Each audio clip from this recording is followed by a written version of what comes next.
Ya, selamat datang di channel Kemahasiswaan Ubaya Official. Perkenalkan, saya Aris Surya Putra, selaku Direkturat Pengembangan Kemahasiswaan di Universitas Surabaya. Juga di samping itu, sehari-hari saya jadi dosen di Fakultas Bisnis dan Ekonomika. Nah, kali ini saya bersama dengan Pak Insan. Pak Insan. Saya Muhammad Insan Tarigan. Ya.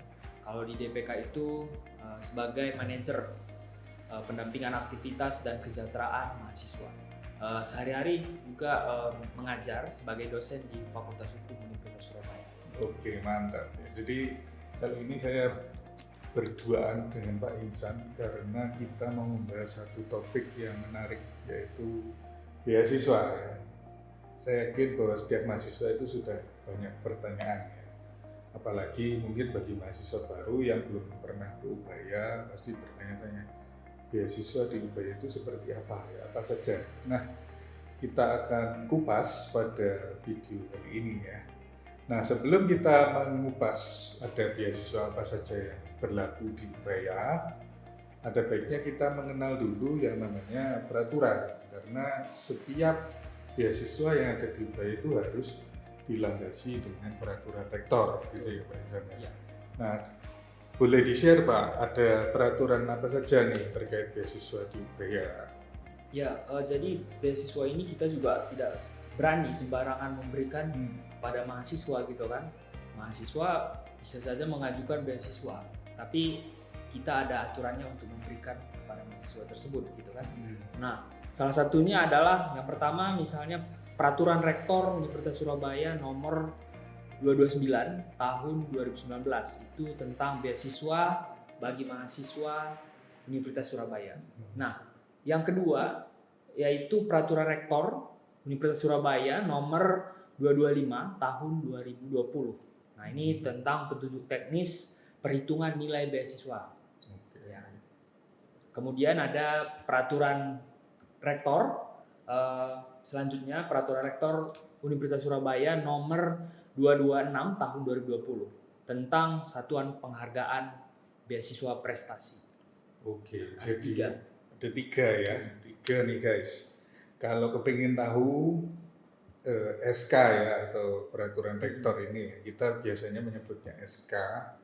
Jadi SK Rektor 3 ini teman-teman bisa cek di websitenya DPK ya, dpk.ubaya.ac.id ya, atau juga bisa cek di Instagramnya DPK ya. Nah, sekarang kita mulai masuk nih setelah tahu ada SK seperti itu, kemudian sebenarnya isinya apa saja sih Pak Ijan? Beasiswa di Ubaya itu jenisnya ada seberapa banyak gitu loh Pak? Jadi untuk memberikan motivasi ke mahasiswa ya kan yang sedang berkuliah di Universitas Surabaya maupun yang mau menjadi mahasiswa Universitas Surabaya itu ada sekitar 15 jenis beasiswa yang ditawarkan oleh Universitas Surabaya. Dan itu bisa dilihat di Peraturan Rektor nomor 229 tadi, ya kan? Nah, kemudian ada juga beasiswa khusus untuk atlet ataupun olahraga bola basket. Basket ya.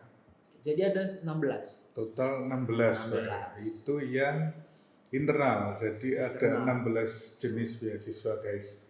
Jadi Ubaya ini mengeluarkan uang banyak sekali untuk memberi beasiswa ke mahasiswanya sendiri lewat 16 jalur ini tadi. Nah, tapi dari 16 jalur ini Pak Insan, apakah semuanya mahasiswa itu berhak? Sebenarnya untuk mahasiswa berhak, cuman tergantung syaratnya ya. Syarat dan beasiswa yang mana diajukan. Oke, gitu kan? siap. Kalau dari 16 ini mana yang mau kita fokus bahas kali ini Pak Insan? Nah, jadi untuk kali ini yang dikelola oleh DPK sendiri itu ada 5 yang dibuka setiap semester. Jadi kesempatan terbuka sangat banyak untuk seluruh mahasiswa yang sedang menempuh pendidikan di Universitas Surabaya gitu kan. Tiap semester ada kesempatan. Yang pertama itu beasiswa ini Pak, beasiswa prestasi penalaran dan kreativitas. Oke, pertama ya, Pertama. beasiswa prestasi, Ya. penalaran dan kreativitas. Masih beasiswa prestasi, cuman dia cabangnya adalah olahraga dan seni. Jadi kriterianya itu dilihat dari prestasi olahraga dan seni. Oke, ini yang kedua berarti. Itu ya, yang Pak? kedua. Yang pertama penalaran, dua prestasi, seni dan olahraga. Terus yang ketiga, Pak. Dan yang ketiga itu ada prestasi kurikuler. Jadi Oke. beasiswa yang dilihat dari prestasi kurikulernya Oke. atau akademik lah. Akademiknya ya. Oke, siap. Yang Dan keempat, yang Pak. keempat yaitu adalah beasiswa aktivis. Oke. Ini aktivis kampus yang suka aktif lah. Oh ya, ini untuk mahasiswa yang kura-kura gitu. Iya. Kuliah rapat. Oke. Betul sekali. Yang kelima, Pak. Yang kelima itu kita nyebutnya bukan beasiswa, yaitu Oke. bantuan Biaya biaya pendidikan, pendidikan. simpati. Simpati. Oke. Mungkin Kelima. teman-teman juga sudah pada mengenal ya, ada satu beasiswa namanya beasiswa simpati. Biasanya terkenalnya beasiswa simpati. Cuman di SK 229 sebenarnya namanya bantuan biaya pendidikan. So ada 5 guys, ini yang akan kita bahas hari ini, dan 5-5-nya ini dibuka tiap semester. Ya. Mantap nih, menarik. Kita kupas satu-satu dulu nih Pak Insan. Ya. Pertama kayaknya dari sesuai yang tadi disebutkan ya Pak ya, beasiswa prestasi, penalaran dan kreativitas. Ini maksudnya apa sih Pak? Bagaimana bisa dapat ini? Gitu. Terbuka lebar untuk semua mahasiswa. Selama mahasiswanya aktif ya? Aktif, Oke. pastinya aktif. Syaratnya Pak Indra? Syaratnya itu dilihat dari prestasinya, karena kan tadi beasiswa prestasi gitu kan. Oke. Mahasiswa yang rajin ngikutin lomba, khusus untuk beasiswa penalaran kreativitas ini, dia mendapatkan juara. Baik itu juara 1, bahkan sampai harapan 2 itu bisa diakui. Berarti ikut perlombaan, terus memperoleh juara ya. Juara 1, 2, 3, harapan 1, harapan 2. Oke, masuk. Ada juga misalnya best speaker atau pemain terbaik. Semacam penghargaan berarti ya. Penghargaan. Berarti kalau misal Pak Ica, ini saya mahasiswa terus ikut sebuah perlombaan tapi nggak juara Pak Insan, bisa nggak ini Pak? Nah, Cuman peserta aja gitu. Kalau untuk itu dia tetap memiliki surat tugas gitu kan. Cuman untuk diklaimkan di dalam mengajukan atau mendapatkan beasiswa tentunya harus ikut lomba lagi sampai akhirnya bisa mendapatkan prestasi. Gitu. Belum bisa guys, jadi namanya beasiswa prestasi. Maka diberikan untuk mengapresiasi mahasiswa yang berprestasi. Nah kalau belum menang ya berjuang lagi sampai apa ya, dapat juara gitu ya. Nah kayaknya kalau model beasiswa prestasi ini mahasiswa jadi menang banyak ya Pak Izan. Iya. Kalau dia menang dapat juara dari panitia, ikut lomba menang dapat hadiah dari panitia. Terus bisa diajukan beasiswa prestasi lagi, dapat 2 ya. Jadi kayaknya kalau teman-teman yang apa ya, jiwa kompetisinya meronta-ronta ya, haus perlombaan, cocok nih diajuin. Cuman ada syaratnya lagi Pak. Oh gimana itu Pak Isa? Walaupun dia menang banyak tadi gitu kan, prestasinya banyak, cuman kalau misalnya karena kadang-kadang terlalu sibuk ini Pak, terlalu sibuk ikut lomba, kuliah tinggal. Kuliahnya ditinggal. Nah ini bahaya. IPK-nya 1, nah ini terus jadi percuma akhirnya Pak. Percuma kok bisa? Karena syaratnya itu IPK-nya minimal 2,5 Pak untuk minimal 2,5 prestasi penalaran dan kreativitas. Berarti ini filosofinya itu boleh berprestasi, cuman akademiknya harus terjaga ya Pak. Jangan sampai ditinggal gitu kan. Jangan cuma lomba tok terus kuliahnya ditinggal. Nah ini bahaya, hati-hati. Jadi percuma juara banyak-banyak, tapi IP-nya tidak memenuhi syarat minimalnya, 2,5. Kayaknya 2,5 itu gampang ya Pak Ihsan ya? Harusnya gampang. Harusnya gampang ya. Apalagi mahasiswa itu kalau sudah ikut lomba biasanya sudah encer ya, cerdas gitu ya.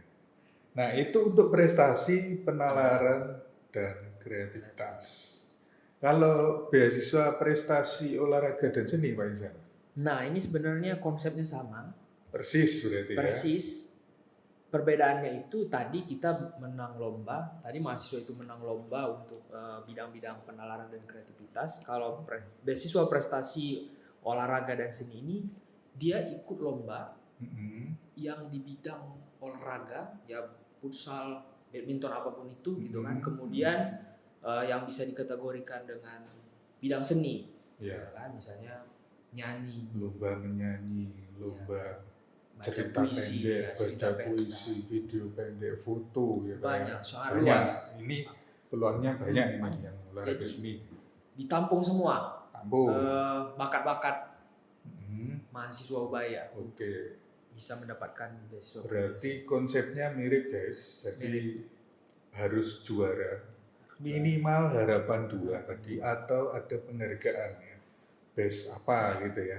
Misalkan kalau futsal itu best striker mungkin ya, best goalkeeper, nah, kayak itu bisa diajukan nanti diperhitungkan masuk dikonversi jadi siswa ya. Untuk IP-nya Pak, kalau tadi penalarannya 2,5. Iya. Apakah ini sama Pak kalau olahraga seni? Tetap ada syarat itu Pak. Tetap ada syarat IP ya. Sebesar? Cuman lebih rendah. Oke.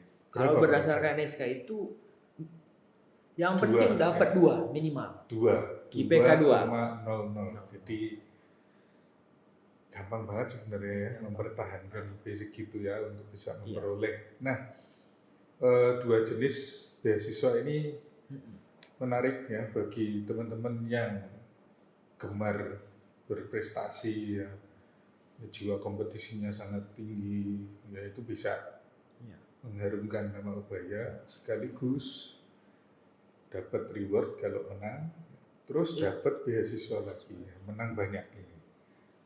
Oke, kita lanjut dulu Pak Ihsan. Yang ketiga tadi beasiswa prestasi kurikuler.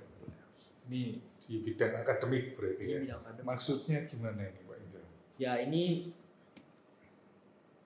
prestasi kurikuler. Artinya kita lihat, yang dilihat itu adalah nilai IPK atau IPS, ya kan? Jadi yang dilihat itu adalah IPS, IP semester yang bersangkutan. Yes. IP. Jadi di setiap fakultas itu punya kuotanya, ya kan? Setiap fakultas dan setiap angkatan. Satu orang itu berhak mendapatkan prestasi kurikuler setiap angkatan, ya kan? Jadi nanti mekanismenya ada di dekanan akan mengajukan siapa nih yang layak untuk mendapatkan prestasi ini berdasarkan IP dan nilai tertinggi ya Pak ya. Nilai tertinggi. Karena IP bisa kembar, mungkin IP-nya sama-sama 4 semua, tapi nilai beda-beda gitu ya. Sama ini Pak, juga diperhitungkan SKS. Beban SKS. Oke, SKS kumulatif yang telah diambil. Oke, mantap nih. Jadi selain berprestasi di berbagai perlombaan, kalau Anda mahasiswa prestasi di kelas, giat belajar tetap dapat apresiasi berupa beasiswa prestasi kurikuler. Ya. Dan jangan khawatir, beasiswa prestasi kurikuler ini per angkatan pasti dapat ya Pak Ihsan. Cuman ada kuotanya. Kuotanya kalau kita baca di SK 229 itu, nih saya sambil ngerpek di laptop ya. Jadi 1 orang per semester, per angkatan, per prodi ya, atau per 250 orang. Jadi kalau misal fakultasnya gede-gede, terus per prodinya itu lebih dari 250 mahasiswa per angkatannya, itu bisa lebih dari 1 kuotanya ya. Nah ini tapi sayangnya nih tidak berlaku untuk program internasional gitu ya. Jadi tenang saja, per angkatan ada kuotanya ya. Lanjut beasiswa yang keempat Pak, tadi aktivis. Aktivis ini apa ini Pak? Ini aktivis ini beasiswa yang mahasiswanya aktif. Tadi istilah Pak Aris itu Kura-kura. Kura-kura. Kuliah rapat. Beda sebenarnya dari istilah. Kalau kura-kura kan lambat, tapi kura-kura yang di kampus ini kenceng. gesit gitu. Jadi Nah, ini khusus bagi mereka yang tadi mahasiswa yang belajar kemudian keluar dari kelas langsung ke sekretariat, Oke, sekret, pengurus ormawa. Banyak acara Ikut seminar sana sini, gitu kan. Jadi aktivitasnya tidak hanya di akademik, tapi di kemahasiswaan, di luar kelas dia aktif, gitu kan. Nah, jadi dihitung poinnya Pak, setiap acara atau setiap jabatan yang dia pertanggungjawabkan itu diberikan poinnya, gitu kan. Nanti ada konversinya. Nah, jadi nanti akan kita hitung, gitu kan, poin-poinnya ini. Cuman untuk mahasiswa yang tadi kura-kura itu. Kura-kura ya, rapat-rapat atau aktivitas panitia itu banyak sekali kayaknya di Ubaya Pak. Banyak sekali Pak. Jadi makin aktif di entah itu pengurus ormawa, entah itu di kepanitiaan lepas, misalnya Ubaya kan banyak sekali acaranya ya, dan banyak juga mahasiswa itu jadi panitia. Nah itu dikonversi ke poin bisa dapat beasiswa. Jadi makin aktif, makin besar beasiswa.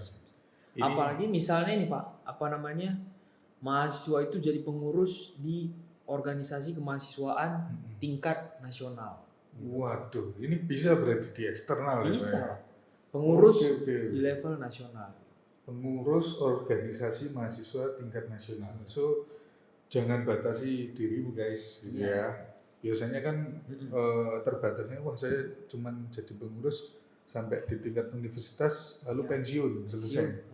Jangan ya, berarti kalau bisa naik lagi biar dapat tambah gede ya beasiswanya ya. Sama berarti konsepnya dengan yang prestasi tadi ya Pak ya, makin banyak prestasinya makin besar beasiswa yang didapat. Iya sebenarnya sama Pak. Jadi tadi juga hitungannya kalau mau prestasi nominal beasiswanya besar, yaitu kan ada tingkat provinsi, nasional, internasional gitu. Oke, jadi strateginya mahasiswa itu kalau kita kembali sedikit ke prestasi tadi, ikutilah lomba-lomba yang tingkatannya semakin tinggi, karena itu skornya semakin besar dan beasiswanya otomatis semakin besar. Demikian sebagai aktivis, aktif jangan hanya di tingkat mungkin fakultas, universitas, kembangkan sampai di eksternal, nasional, internasional bisa. Nah, berarti 3 jenis beasiswa ya tadi prestasi penalaran, kreativitas, olahraga seni dan aktivis. Ini apa sifatnya tergantung seberapa aktif mahasiswa ya. Kalau kurikuler besarannya berapa Pak Insan? Kalau kurikuler ini maksimal Pak. Maksimal itu berarti 100% UPP. Wah, mantul ini. Gratis gitu kan. Gratis UPP ya Pak ya. UPP gratis 1 semester. 1 semester. Karena nilai tertinggi, pencapaiannya bagus, semester depan gratis. Oke, itu 4 beasiswa. Yang kelima sekarang Pak, BBP Simpati. Ini simpati ini bantuan, tadi namanya bantuan. Ini bagi mahasiswa yang misalnya dalam dalam kurang mampu, ya kan, kondisi-kondisi tertentu. Misal ada bencana gitu ya, atau sekarang nih lagi pandemi, terus orang tuanya jadi nggak punya penghasilan gitu. Bisa. Nah ini syarat IPK-nya berapa Pak? Nah ini tetap sama seperti prestasi penalaran tadi, 2,5. 2,5 minimal ya, minimal. Itu harus dicapai ya. So beasiswa BBP Simpati ini ditujukan buat para mahasiswa yang sedang mungkin kesulitan ekonomi ya. Baik tadi misalnya bencana, kemudian ada mengalami musibah, kecelakaan. Oke, atau mungkin orang tuanya atau yang jadi tulang punggung keluarganya itu tiba-tiba meninggal atau nggak ada gitu ya Pak ya. Atau di PHK gitu kan. Selama pandemi. Jadi Ubaya berusaha bersimpati. Cuman tetap IP-nya 2,5 2,5. ya.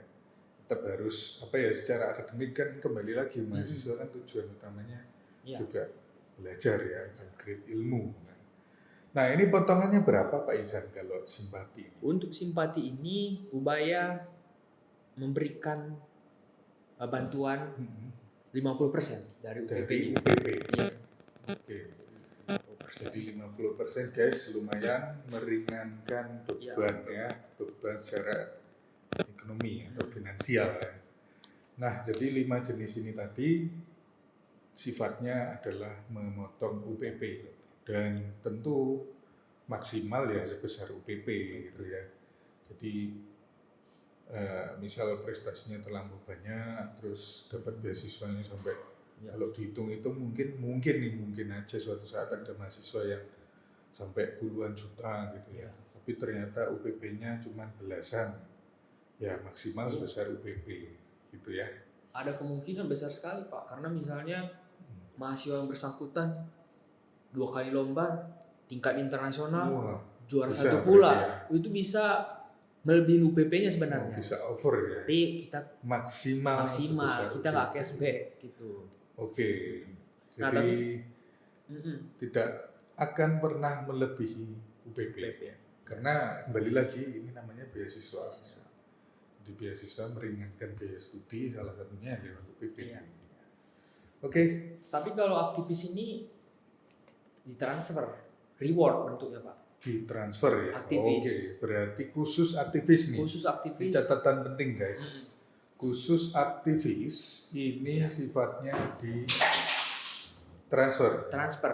Ditransfer bukan memotong UPP. Oke.